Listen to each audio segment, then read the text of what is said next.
Second ಕೇಳಿಸ್ಕೊಳ್ಳಿ, ಇಲ್ಲಿ ಪ್ರಶ್ನೆ ಇದೆ ಹಾಕ್ಬೇಕಾದ್ರೆ ದಯವಿಟ್ಟು ಡೆಕೋರಮ್ ಮೇಂಟೈನ್ ಮಾಡಿ. ಏನು ಒಬ್ರು ಬಾಯಿಗೆ ಒಬ್ರು ಕೊಡ್ತಾ ಇವ್ರು ಯಾರು ಕೇಳಿಸುತ್ತೆ ಇಲ್ಲಿ? ನನಗೆ ಅರ್ಥ ಆಗ್ತಾ ಇಲ್ಲ, ನೋಡೋ ಜನಕ್ಕೆ ಅರ್ಥ ಆಗುತ್ತಾ? ಜೋಸೆಫ್ ಅವರೇ, ಈಗ ಈ ಕೋ ಎಕ್ಸಿಸ್ಟೆನ್ಸ್ ಕಲ್ಚರ್ ಅನ್ನೋದು ಕಾಡಿನಂಚಿನ ಭಾಗದವ್ರಿಗೆ ಅಥವಾ ಆ ಭಾಗದ ರೈತರಿಗೆ ಮತ್ತು ಫಾರೆಸ್ಟ್ ಆಫೀಸರ್ಸ್ಗಳಿಗೆ ಇರಬೇಕು ಅಂತಾರೆ. ಇನ್ ಕೇಸ್ ಫಾರೆಸ್ಟ್ ಆಫೀಸರ್ಸ್ ಮೇಲೆ ಏನಾದ್ರು ಪ್ರಾಬ್ಲಮ್ ಆಯ್ತು ಕಾಡೊಳಗೆ ಅಂದ್ರೆ ಆ ಭಾಗದ ಜನರೇ ಬರೋದು, ಅಲ್ಲಿನ ಜನರಿಗೆ ಏನಾದ್ರು ಸಮಸ್ಯೆ ಆಯ್ತು ಅಂದ್ರೆ ಫಾರೆಸ್ಟ್ ಆಫೀಸರ್ಸ್ಗಳೇ ಬರೋದು. ಇದು ನಮ್ಮಲ್ಲಿ ಕಾಣಿಸ್ತಾನೆ ಇಲ್ವಲ್ಲ? ಯಾಕೆ ವೈರಿಗಳ ತರ ನೋಡೋದು ಯಾಕೆ? ಅಲ್ಲ, ನಾನು ದಯವಿಟ್ಟು ಎಲ್ಲರೂ ಕೇಳ್ಕೊಳ್ತೀವಿ, ಇದು ಸೀರಿಯಸ್ ಇಶ್ಯೂ. ನಾನು ಸ್ವಲ್ಪ ಪರ್ಸ್ಪೆಕ್ಟಿವ್ಸ್ ಕೊಡ್ತೀನಿ, ಮುಂದಕ್ಕೆ ಹೆಲ್ಪ್ ಆಗಂಗೆ ದಯವಿಟ್ಟು ಕೇಳ್ಕೊಂಬಿಡಿ. ನೀವು ಸುಮ್ಮನೆ ಇದ್ಬಿಡಿ. ಈಗ ನೀವು ಹೇಳ್ತೀರಿ ಮುಂಚೆ, ಈಗಲೂ ನಾನು ಹೇಳೋದಂದರೆ ಫಾರೆಸ್ಟ್ ಡಿಪಾರ್ಟ್ಮೆಂಟ್ ಮತ್ತು ಕಾಡಂಚಿನ ಜನದ್ದು ರಿಲೇಷನ್ಶಿಪ್ ಇರಬೇಕು. ಯಾವತ್ತೂ ಒಳ್ಳೆ ರಿಲೇಷನ್ಶಿಪ್ ಇದ್ದರೆ ಕಾಡಿಗೆ ಯಾವ ತೊಂದರೆ ಆಗಲ್ಲ, ಅವ್ರಿಗೂ ಏನು ತೊಂದರೆ ಆಗಲ್ಲ. ಅದನ್ನು ನಾವು ಹೇಳ್ತಾನೆ ಇದ್ದೀವಿ ಫಾರೆಸ್ಟ್ ಆಫೀಸರ್ಸ್.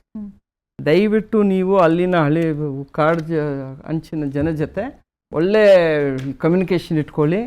ಅವ್ರಿಗೇನು ಸಮಸ್ಯೆ ಇದ್ದುಗಳು ನೀವು ಸಾಲ್ವ್ ಮಾಡಿ, ಅವರು ನಿಮ್ಮ ಜೊತೆ ಇರ್ತಾರೆ ಅಂದ್ಬಿಟ್ಟು ಹೇಳ್ತೀವಿ. ನಾನು ಇವತ್ತು ಹೇಳ್ತಾ ಇರೋದು ನಿಮ್ಮ ಚಾನಲ್ ಒಳಗೆ, ನಮ್ಮ ಕಾಡು ಉಳಿದಿರೋದು 90% ನಮ್ಮ ರೈತರಿಂದ, 10% ಸ್ಟಾಫ್ ಕೆಲಸ ಮಾಡ್ತಾರೆ. ಆಯಿತಾ? ಅದು ಒಂದು ಭಾಗ, ಅದು ಇಂಪಾರ್ಟೆಂಟು, ತರಬೇಕು. ಅದು ಕಮ್ಯುನಿಕೇಷನ್ ಬೇಕು. ಬೊಮ್ಮಾಯಿ ಗೌರ್ಮೆಂಟ್ ಇದ್ದಾಗ, ಬೊಮ್ಮಾಯಿ ಚೀಫ್ ಮಿನಿಸ್ಟರ್ ಇದ್ದಾಗ ಅವ್ರು ಏನು ಹೇಳಿದ್ದು, ಸೀನಿಯರ್ ಆಫೀಸರ್ ಹೋಗ್ಬೇಕು ಫೀಲ್ಡ್ಗೆ. ಇಲ್ಲಿ ಅರಣ್ಯ ಭವನ ಕೂತ್ಕೊಂಡು ಟೀ ಕಾಫಿ ಕುಡಿಬೇಡಿ, ಅಲ್ಲಿ ಹೋಗಿ ಅಲ್ಲಿ ಸಮಸ್ಯೆಗಳಿದೆ ಅಂದ್ಬಿಟ್ಟು. ಅದು ಇವ್ರು ಈಗಲೂ ಮಾಡ್ತಿಲ್ಲ. ಅದು ಬರಬೇಕು, ಆ ಕಲ್ಚರ್ ಬರಬೇಕು.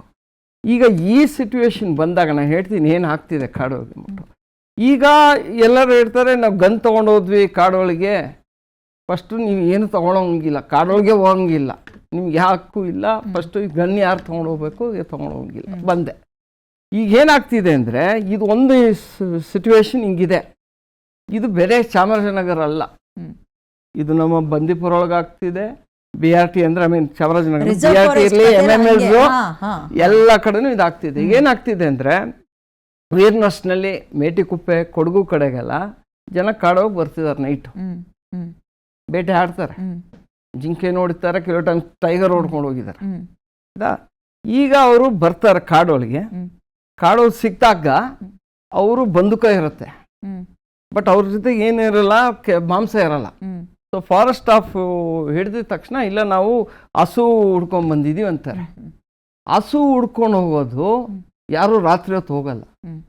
ಈಗ ಕಾಡು ಪಕ್ಕ ಜನ ಗೊತ್ತು ಅವ್ರಿಗೆ, ಅವ್ರು ಬೆಳಗ್ಗೆ 8 ಗಂಟೆಗೆ ಹಸು ಬಿಟ್ಟರೆ ಅದು ಪಾಠಕ್ಕೆ ಅದೇ ವಾಪಸ್ ಈವ್ನಿಂಗ್ ಬಂದ್ಬಿಡತ್ತೆ. ಅವ್ರು ಯಾರು ಆ ಥರ ಹಸುಗಳು ಎಲ್ಲೋ ಕಳೆದೋದ್ರೆ ಅವ್ರು ಫಾರೆಸ್ಟ್ ಡಿಪಾರ್ಟ್ಮೆಂಟ್ಗೆ ಹೇಳಿ ರೀತಿ ಇದೆ. ಈಗ ನನಗೆ ಒಬ್ಬರು ಫಾರೆಸ್ಟ್ ಆಫೀಸರ್ ಬರೆದಿದ್ದಾರೆ, field officer, not senior officer. ನಮ್ಗೆ ಈ ಥರ ಸಮಸ್ಯೆ ಇದೆ, ಮುಂದಕ್ಕೆ ಏನಾದ್ರು ಈ ಥರ ಸಾಲ್ವ್ ಮಾಡ್ಬೇಕಂದ್ರೆ ನಮಗೆ ಒಂದು ಆರ್ಡರ್ ಆಗಲಿ ಗೌರ್ಮೆಂಟಿಂದ, ಈ ಥರ ಜನಕ್ಕೇನೋ ದನ ಕಡ್ದೋಗಿದ್ಯಾ ಅವ್ರು ನಮ್ಮ ಜೊತೆನೇ ಬರಲಿ, ನಾವೇ ಹುಡ್ಕೊಂಡು ಹೋಗಿ ಕೊಡ್ತೀವಿ, ಅವ್ರ ಜೊತೆಗೆ ಹೋಗ್ತೀವಿ ಅಂತ ಕೇಳಿದ್ದಾರೆ. ಜೋಸೆಫ್ ಸರ್, ಮಧ್ಯದಲ್ಲಿ ಒಂದ್ಸಲ ಇಂಟ್ರಪ್ಟ್ ಆಗ್ಲಾ? ನಮ್ಮಲ್ಲಿ ತಕ್ಷಣಕ್ಕೆ ತಪ್ಪಿಸ್ಕೊಳ್ಳಕ್ಕೆ ರಾತ್ರಿ ಹೊತ್ತು ಕೊತ್ತಂಬರಿ ಸೊಪ್ಪು ತೋರ್ತೀವಿ ಅಂತ ಹೋದ ರೀಸನ್ಗಳನ್ನು ಕೊಟ್ಟಿರೋದನ್ನು ನಾವು ನೋಡಿದ್ದೀವಿ. ರಾತ್ರಿ ಹೊತ್ತು ಕೊತ್ತಂಬರಿ ಸೊಪ್ಪು 12 ಗಂಟೆಲಿ ಹೋಗಿದೆ ಅಂತಲೂ ನಾವು ನೋಡಿದ್ದೀವಿ. ನಂಬರ್ 1 ಅಲ್ಲ. ಎರಡನೇದು, ಈ ವಿಷಯದಲ್ಲಿ ಹೌದು ಇವರು ರೈತರಲ್ಲ, ದನ ಹುಡುಕೊಂಡು ಅಥವಾ ಕರ ಹುಡ್ಕೊಂಡು ಹೋಗಿದೆ ಅಂತ ಸುಳ್ಳು ಹೇಳಿದ್ರು. ಹೌದು, ಜಿಂಕೆಯನ್ನ ಬೇಟೆ ಆಡಿದ್ದಾರೆ, ಅಲ್ಲಿ ಮಾಂಸ ಕೂಡ ಸಿಕ್ಕಿದೆ, ಅವ್ರು ಮಾಡಿರೋದು ಮಹಾಪರಾಧ, ಕಾನೂನಿಗೆ ವಿರುದ್ಧ. ಹೌದು, ಅದೆಲ್ಲವೂ ಸರಿ. ಹಂಗಂದ ಮಾತ್ರಕ್ಕೆ ಅವ್ರನ್ನ ಬಂಧಿಸ್ಬೋದಿತ್ತು. ಸಿಗ್ಲೇ ಇಲ್ಲ ಅಂದಾಗ ಕಾಲಿ ಗುಂಡು ಹೊಡಿಬೋದಿತ್ತು. ರಾತ್ರಿ ಹೊತ್ತು ಒಂದು ಕಾರಣಕ್ಕೆ ಡಿಸ್ಟೆನ್ಸ್ ಗೊತ್ತಾಗಿಲ್ಲ, ಶೂಟ್ ಮಾಡಿದ್ದಾರೆ, ಅದು ಹಣೆಗೋ ಭುಜಕ್ಕೋ ಎಲ್ಲೋ ತಗ್ಲಿದೆ ಅಂತ ಇದ್ದಾರೆ, ಎಲ್ಲವೂ ಸರಿ.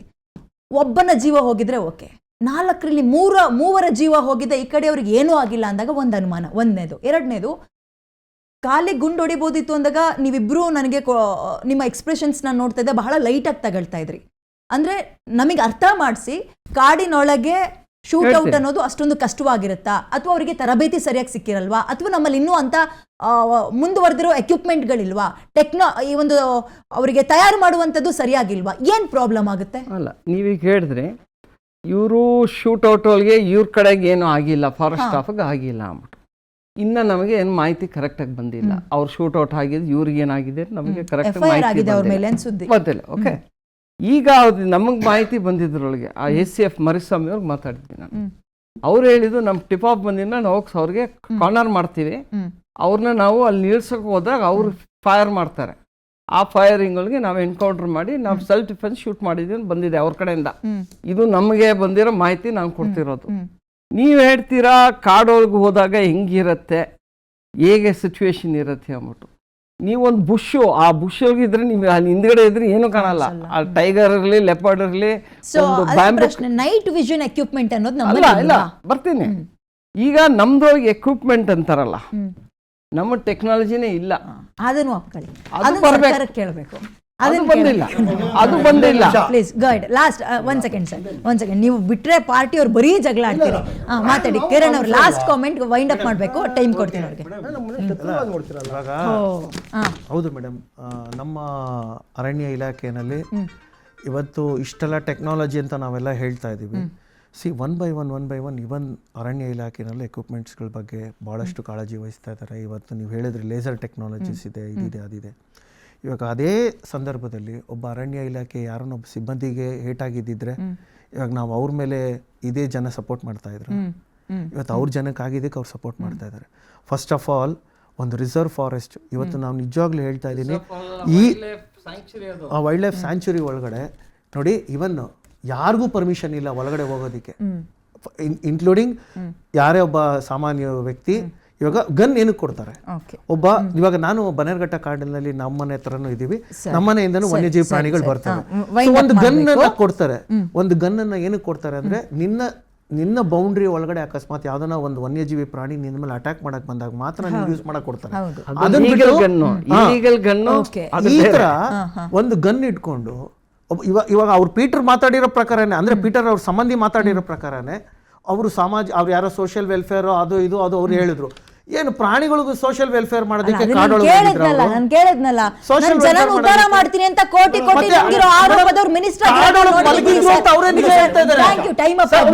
ಮಲಗಿದ್ರು ಅಂತ ಅವರೇ ನಿಜ ಹೇಳ್ತಾ ಇದ್ದಾರೆ.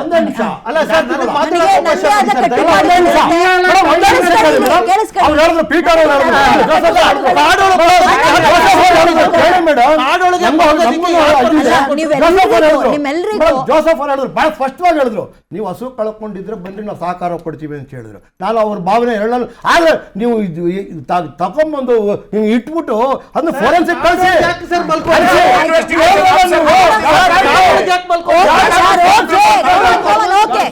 ಕೇಳಿಸ್ಕೊಳ್ಳಿ ನೀವೆಲ್ಲರೂ, ನಿಮ್ ಯಾರಿಗೂ ಒಂದ್ ಸೆಕೆಂಡ್ ಸಮಯದ ಭಾವ ಕಾರ್ಯಕ್ರಮ ಮುಗಿಸ್ಬೇಕು. ಒಂದ್ second please. Okay, audio mute ಮಾಡ್ರಿ, ಎಲ್ರಿಗೂ ಮ್ಯೂಟ್ ಮಾಡ್ರಿ. ಈಗ ಈ 3 ಜನ ಸಾವನ್ನಪ್ಪಿದಾರಲ್ಲ, ಈ ಶೂಟ್ ಔಟ್ ಆಗಿದೆಯಲ್ಲ, ಇದು ಹತ್ಯಾಕಾಂಡ ಅಂತ ತಮಿಳುನಾಡು ಬಿಂಬಿಸೋಕೆ ಪ್ರಯತ್ನ ಪಡ್ತದೆ. ಕಿರಣ್ ಪ್ಲೀಸ್, ಹತ್ಯಾಕಾಂಡ ಅಂತ ಬಿಂಬಿಸೋಕೆ ಪ್ರಯತ್ನವನ್ನ ಪಡ್ತಾ ಇದೆ ಸರ್ಕಾರ. ಇದನ್ನ ಹೇಗೆ ಹ್ಯಾಂಡಲ್ ಮಾಡುತ್ತೆ? ಇದು ಆತ್ಮರಕ್ಷಣೆಗೆ ನಡೆದಂತಹ ಶೂಟ್ ಔಟ್ ಅಥವಾ ಇದರ ಹಿಂದೆ ಬೇರೆಯದ್ದೇ ಕತೆ ಇದೆಯಾ? ಅಂಡ್ ಫಾರೆಸ್ಟ್ ಆಫೀಸರ್ಸ್ಗಳಿಗೆ ಎಕ್ವಿಪ್ಮೆಂಟ್ಗಳ ಕೊರತೆ ಎದ್ದು ಕಾಣ್ತಾ ಇರೋದಂತೂ ಕಾಣಿಸ್ತಾ ಇದೆ. ಅದನ್ನ ಹೇಗೆ ನೀಗಿಸ್ತಾರೆ ಅನ್ನೋದನ್ನ ಕಾದ್ ನೋಡೋಣ ಅಂತ ಹೇಳ್ತಾ ಕಾರ್ಯಕ್ರಮ ಮುಗಿಸ್ತಾ ಇದ್ದೀನಿ. ನೋಡ್ತಾ ಇರಿ PNS ವಿಸ್ತಾರ. ಇದು ನೇರ, ನಿಖರ ಮತ್ತು ಜನಪರ. Thank you.